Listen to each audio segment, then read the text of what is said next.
Railway recruitment board तरफ जेनटा कि बर्तमान बाहरी आरआरबी एनटीपीसी जेन माने प्रस्ती पास करछन ग्रेजुएशन करछन से माने अप्लाई करि पारबो निजर मोबाइल रे केनता कर सेरा के अप्लाई करि पारबो से विषय जानमा सेतिले हम चैनल के नवा देख चलो सब्सक्राइब करो वीडियो के लाइक शेयर करवाटा नहीं भूलबो।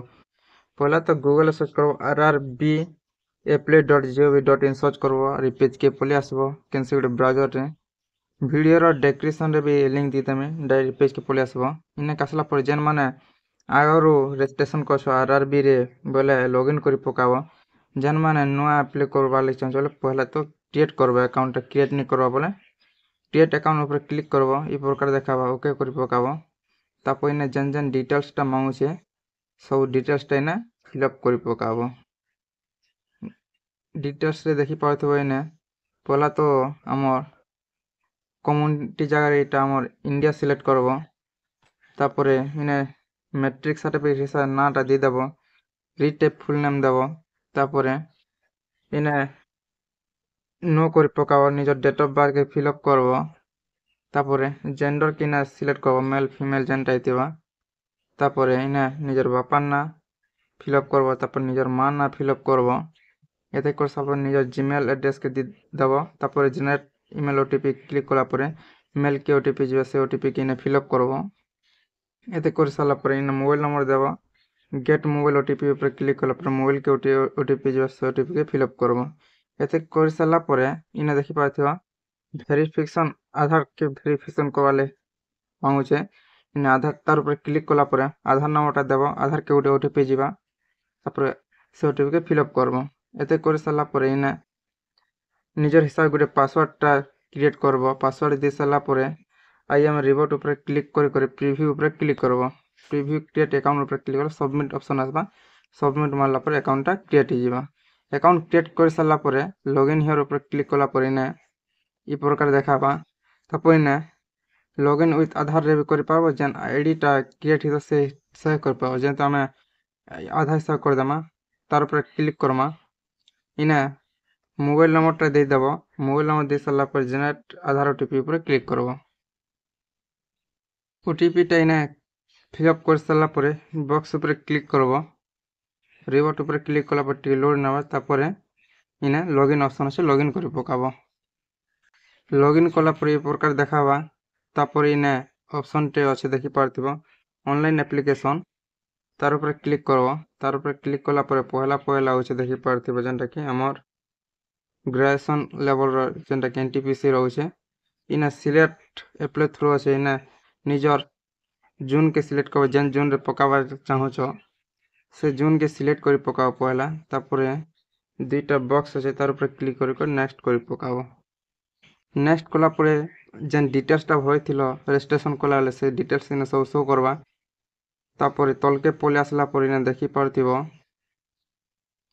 इने मैरिटल स्टेटस टा रहउचे मैरिटल स्टेटस से जेन माने ब्याह छ बोले मैरिट करबो नहीं हबर बोले अनमैरिड करबो रिलीजन रे हिंदू मुस्लिम जेनटा हितबो सेरा सिलेक्ट करबो मदर टंग रे निजर मातृभाषा के सिलेक्ट करि पकाबो जेनटा अछि हमर ओडिया कर देमा सिलेक्ट एग्जामिनेशन लैंग्वेज एग्जाम टा केन लैंग्वेज रे एग्जाम देबो सेटा सिलेक्ट करबो तापर इने निजर बॉडी कैंसे कोड मार्क की कैंसे दाग अछि ब्लॉक मॉल बोले सेटा इने लिखि पारबो तापर इने कम्युनिटी रे सिलेक्ट करा पड़बा कम्युनिटी रे जेन माने अनरिजर्व रे जो छ अनरिजर्व सिलेक्ट करबो एससी एसटी अछि जेन माने ओबीसी रे जो छ बोले ओबीसी सिलेक्ट करबो एते कर साला पर ओबीसी सिलेक्ट करा ई प्रकार बा तापर तार ऊपर क्लिक कला पर इने गुटे होचे ऑप्शन टा सिलेक्ट ऑप्शन रे जेन माने क्रिमिनल लेयर रे जो छ बोले इने सिलेक्ट करबो जेन माने नॉन क्रिमिनल लेयर रे जो छ बोले पहलाटे सिलेक्ट करबो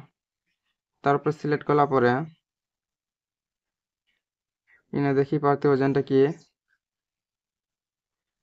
सिलेक्ट कर साला पर तलके पले आसबो आ इने ऑप्शन रहउचे पहला तो इने सेव करि पकाबो तापर नेक्स्ट ऊपर क्लिक करबो नेक्स्ट मार साला पर ई प्रकार आसबा इने जेन माने एक्स सर्विसमैन बोले यस करबो नहीं तो नो करि पकाबो तापर इने देखि पाते हो जेन माने हैंडिकैप बोले यस करबो नहीं तो नो करि पकाबो ई प्रकार पले आसबो तापर इने स्क्राइब डिटेल्स गुटे मांगु छे तार ऊपर क्लिक कला पर इने नो करि पकाबो ତାପରେ ଯେନ୍ମାନେ ଇକୋନୋମିକ୍ସ ବ୍ୟାକୱାର୍ଡ କ୍ଲାସ୍ ବୋଲେ ସେମାନେ ୟେସ୍ କରବ ନାଇଁ ତ ନ କରି ପକାବ ଇବିସି ଯେନ୍ମାନେ ଥିବ ବୋଲେ।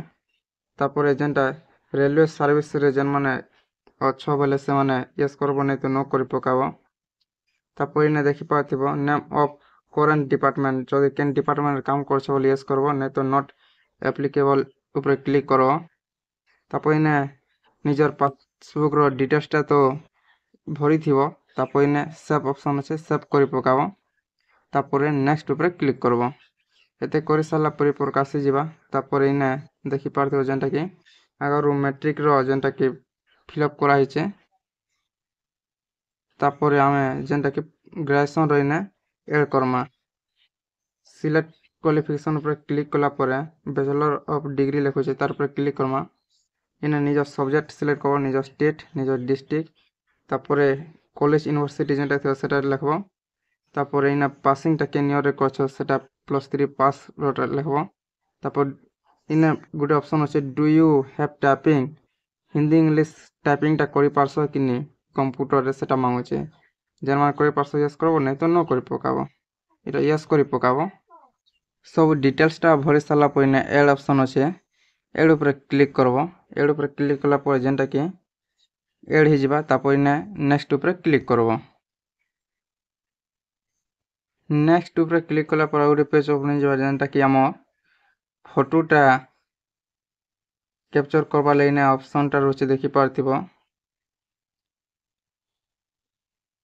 ଲାଇଭ୍ କ୍ୟାପଚର ଫଟୋ ରହୁଛେ ତାର ଉପରେ କ୍ଲିକ୍ କଲା ପରେ କ୍ୟାପଚରଟା ଫେସ୍ ଲେଫ୍ଟ ହେବା। ତାପରେ ନିଜର ସିଗ୍ନେଚରଟା ଯେନ୍ଟାକି ଆମର 30ରୁ 49 KB ଭିତରେ ହେଇଥିବା ସେ ସିଗ୍ନେଚରଟା ଅପଲୋଡ଼ କରି ପକାବ। ତାପରେ ବକ୍ସ ଉପରେ କ୍ଲିକ୍ କରବ। ଫଟୋ ସିଗ୍ନେଚର ଅପଲୋଡ଼ କରି ସାରିଲା ପରେ ପହଲା ତ ସେଭ୍ କରବ। ତାପରେ ନେକ୍ସଟ ଉପରେ କ୍ଲିକ୍ କରବ। ଫଟୋ ସିଗ୍ନେଚରଟା ଅପଲୋଡ଼ କରି ସାରିଲା ପରେ ଇନେ ଅପସନ୍ଟା ରହୁଛେ ଦେଖିପାରୁଥିବ। ବକ୍ସ ଉପରେ କ୍ଲିକ୍ କରବ। ପହଲା ତ ବକ୍ସ ଉପରେ କ୍ଲିକ୍ କଲା ପରେ ସେଭ୍ କରି ପକାବ। ସେଭ୍ କରି ସାରିଲା ପରେ ଇନେ ଅପସନ୍ ଅଛି ନେକ୍ସଟ ତାର ଉପରେ କ୍ଲିକ୍ କରବ। ନେକ୍ସଟ ଉପରେ କ୍ଲିକ୍ କଲା ପରେ ପ୍ରକାର ଆସିଯିବା ତଲକେ ପଳେଇ ଆସିବ। ତାପରେ ଇନେ ଦେଖିପାରୁଥିବ ପୋଷ୍ଟ ମାନେ ରହୁଛେ କେନ୍ ପୋଷ୍ଟ ପହଲା ପ୍ରିଫରେନ୍ସ ଦେବ। ପହଲା ରହୁଛେ ଷ୍ଟେସନ ମାଷ୍ଟର, ତାପରେ ଟ୍ରେନ୍ ମ୍ୟାନେଜର, ତାପରେ ସିନିୟର କ୍ଲାର୍କ ରହୁଛେ। ଯେନ୍ଟା ନିଜକେ ଯେନ୍ଟା ପସନ୍ଦ ଲାଗବ ପହଲା ପ୍ଲସ୍ ଚିହ୍ନ ଉପରେ କ୍ଲିକ୍ କରି ଏଡ୍ କରି ପକାବ। ଏ ପ୍ରକାର ଏଡ୍ କଲା ପରେ ତଲକେ ପଳେଇ ଆସିବ। ତାପରେ ଇନେ ବକ୍ସଟେ ଅଛେ, ଏ ବକ୍ସ ଉପରେ କ୍ଲିକ୍ କରବ। ତାର ଉପରେ କ୍ଲିକ୍ କଲା ପରେ ତଲେ ଆଉ ଗୋଟେ ବକ୍ସ ଅଛେ, ଆଉ ଗୋଟେ ବକ୍ସ ଉପରେ କ୍ଲିକ୍ କଲା ପରେ ନିଜର ପ୍ଲେସ୍ର ନା ଗାଁ ନା ଦେଇଦେବ। ତାପରେ ଇନେ ଅପସନ୍ ଅଛେ ସେଭ୍। ସେଭ୍ ଉପରେ କ୍ଲିକ୍ କଲା ପରେ ପ୍ରିଭ୍ୟୁ ଆପ୍ଲିକେସନ୍ଟା କରି ପକାବ। ପ୍ରିଭ୍ୟୁ ମାରଲା ପରେ ଯେନ୍ ଯେନ୍ ଡିଟେଲ୍ସ ଭରିଥିବ ସବୁ ଡିଟେଲ୍ସଟା ଇନେ ଶୋ କରବା। ଯଦି କିଛି ଯଦି ଭୁଲ ଭାଲ ଅଛେ ବୋଲେ ଇନେ ଏଡ଼ିଟ୍ ଅପସନ୍ ଅଛେ, ଏଡ଼ିଟ୍ କରିପାରବ। ଯଦି ସବୁ ଠିକ୍ ଅଛେ ବୋଲେ ଇ ବକ୍ସ ଉପରେ କ୍ଲିକ୍ କରବ। ତାର ଉପରେ କ୍ଲିକ୍ କଲା ପରେ ଇନେ ଅପସନ୍ ଅଛି ସବମିଟଟା କରିପାରବ। ସବମିଟ୍ କରି ଦେଲା ପରେ ଏ ପ୍ରକାର ଆସିବା କନଫର୍ମ ସବମିଟ୍ କରବାରେ ଚାହୁଁଛ ୟେସ୍ କରବ। ତାପରେ ସବମିଟଟା କରି ପକାବ। ସବମିଟ୍ କଲା ପରେ ଏ ପ୍ରକାର ଆସିଯିବା ଯେନ୍ଟାକି ଆମର ଯେନ୍ମାନେ OBC କ୍ୟାଟାଗୋରୀର ଅଛ ଜେନେରାଲ ବୋଲେ ସେମାନେ 500 ଟଙ୍କା ପେମେଣ୍ଟ କରବ। ଯେନ୍ମାନେ ST SC ଆରୁ ଫିମେଲ୍ କ୍ୟାଣ୍ଡିଡେଟ୍ ଅଛ ସେମାନେ 250 ଟଙ୍କା। ଆମର୍ ଖାଲି ଓନ୍ଲି ଫିମେଲ୍ କ୍ୟାଣ୍ଡିଡେଟ୍କେ 250 ଟଙ୍କା। SC ତ ପଇସା ନି ଲାଗବା। ଏ ପ୍ରକାର ପେମେଣ୍ଟଟା କରିପାରବ। ପେ SBI ଅଛି ପେମେଣ୍ଟଟା କରିପାରବ। ଏ ପ୍ରକାର ଯେନ୍ମାନେ +3ଟା ପାସ୍ କରିଛ ବୋଲେ ଗ୍ରାଜୁଏସନ୍ ପାସ୍ କଲା ପରେ ନିଜରଟା ଆମର NTPCଟା ରେଲୱେ ତରଫରୁ ଯେନ୍ ବାହାରିଛେ ସେଟା ଆପ୍ଲାଏ କରିପାରବ। ଭିଡ଼ିଓକେ ସେୟାର କର, ଚ୍ୟାନେଲକେ ସବସ୍କ୍ରାଇବ୍ କରବାଟା ନାଇଁ ଭୁଲବ। ଏ ପ୍ରକାର ଅପଡେଟ୍ ଆମ ଚ୍ୟାନେଲରେ ସବୁବେଳେ ମିଳୁଥିବା।